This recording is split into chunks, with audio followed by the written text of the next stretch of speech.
Hello everyone and welcome back to Lucky Loaders 15, where I'll be giving you 3 selections for tomorrow's racing. Now before we get into them, I quickly just want to reflect on how our tips performed today. In the end, it wasn't a bad day here on the YouTube channel as we came away with a winning nap at Ayr, as Buzz Decorium was able to get the job done. Advertised at 5-2, was pretty solid in the market all day. I think it returned the final SP at 13-8, so hopefully some of you are on there. But I thought James Byrne gave him a beautiful ride. He didn't let the early leader get too far ahead after she went out like a tearaway. But yeah, James slowly made up a bit of ground on the second circuit down the back straight to get within touching distance, and in the end he was able to come through, get to the lead. Wasn't doing a lot in front, you have to say though, our selection, when he did hit the front, but still nonetheless was a very good winner and has probably got a little bit more to come. So that was a good result for us. The next best, however, was slightly disappointing at Wolverhampton. Ended off going favourite in the end. That was Pomelo. She had every chance really if she was good enough. She was maybe a little bit slowly in stride. Maybe she did need the run, but she was in an okay position where there was no real excuses. She was just tracking the pace, and in the end just ultimately wasn't good enough on the day. But still, on the whole, it's been a good result for us today, and hopefully we can have some more winners for you tomorrow. So let's get into it then. 3 selections for tomorrow's racing, and we're going to be going to Southwell for the first one of them, where we're going to be going with my nap in the 12.55. Not my most original selection here, but I thought Alpha Carinae for Aidan Coleman and Ollie Murphy was the way to play. Currently available at 13-8 with Bet Victor and William Hill. Going to recommend a 1-point win bet here. Now this horse, I thought actually ran a little bit better than the bare result may suggest when she finished third on her chase debut at Kempton. She probably needed the run that day, and she was having her first run after wind surgery. It's often seen as a good thing to have your second run after a wind up. You kind of the psychology behind it is that the horse actually learns how to breathe on their second run. And I just, like I say, think she might have needed the run that day. Also, as well, the winner, Hawthorne Cottage, made all that day at Kempton.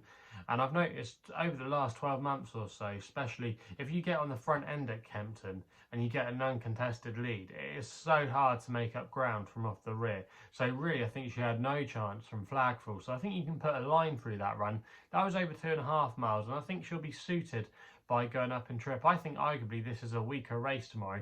She was actually dropped £4 by the handicapper to a mark of 117, and on some of her hurdle form, that isn't a bad mark at all. I think the ground will be fine. Ollie Murphy's in flying form. I just thought there was a lot to like about this horse's chance tomorrow. I'd be disappointed if she couldn't get the job done for us. I think she might get the race run suit. There's a little bit of pace in here. I could see her travelling really well and coming to pick up the pieces late on. So she's going to be my nap of the day in the 12.55 at Southwell. We then go to the 2.15 at Lingfield for my next best of the day. This, to some people, might look a bit like a trappy race on paper, but I just thought Alba Rose was the wrong price. She's currently available at 4-1 with bookmakers. Most of the firms are offering that price for Joe Fanning and Mark Johnston. Now this horse is an interesting horse because she's actually a half-sister to Sir Ron Priestley and Group 1 winner Subjectivist. So ultimately you'd like to think she might get further in time, but her sire is Muhara, who's more of a miler, so probably is suited by this 10 furlong trip. But Alpha Rose has been competing in some tougher tests in this race, you have to say.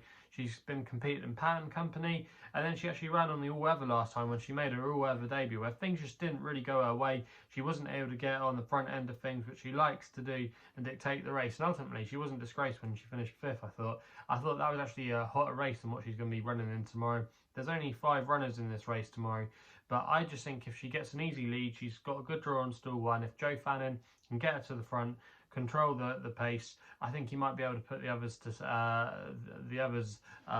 he might put their back up, because there's a couple in here that like to be keen. Sky Power is the current favourite, but that horse is a real monkey. I've backed him on 1 or 2 occasions earlier in the season. I think it was at Sandown when he had every chance to win and he just didn't go through with it. And if it comes to a battling finish, I would probably want to be on Alba Rose, to be honest with you. I think she'll find more in the death. And I think off a mark of 91, she's still fairly interesting. The handicapper didn't see any reason to drop her for that run at Wolverhampton. So yeah, I think if she gets to the front, detects the pace, she might just have too much. Archie Watson's horse can make the run in, but I just think he'll need the run. It's not been seen since he ran at Epsom there back in April in the Blue Ribbon Stakes. So I just think Alba Rose at 4-1, she's the wrong price here. I think arguably she should be around about a 2-1 chance. And if she, like I say, she can get to the front tomorrow, control the race, I think she's got solid credentials of a big run. So she's going to be my next best of the day. We then go to the Longshot, which runs in the 7:15, the last race at Newcastle. I thought Maggie's Joy was a little bit overlooked here for Clifford Lee and Carl Burke. Currently available at 8-1, and you can get 4 places with a few firms at the moment. SkyBet are offering 4, Paddy Power are, I think Betway are as well. So I'm going to recommend a 0.5 each way selection here. Now this horse is going to be making her all-weather debut tomorrow, which I think is actually quite interesting. Because if you look at her pedigree, especially on the dam side, most of her best relatives actually performed at their best on the all-weather. So moving to the all-weather could be of a real advantage to Maggie's Joy tomorrow. Also as well, she's been shaping okay in some of her races. I didn't think she ran that badly when she finished in 5th place at Nottingham. She just caught late on soft ground, which probably wasn't her ideal bag. But yeah, I think this is a little bit easier tomorrow. She drops into Class 6 company for the first time. She's got a mark of 63, which I think is definitely within her compass. And she's got that draw tomorrow towards the stand side.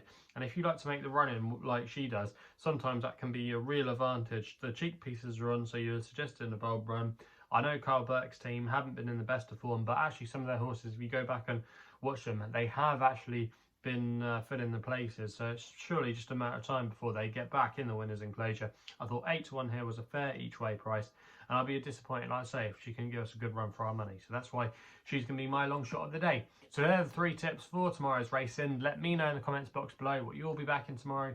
If you're still enjoying these videos, remember to subscribe here to the YouTube channel at LuckyLoaders15. Hit the thumbs up button as well. If you want to follow me on social media, my handle on Twitter is at LuckyLoader15. And if you want to find out a little bit more about myself, my website is www.chrisloaderracing.co.uk. So please gamble responsibly.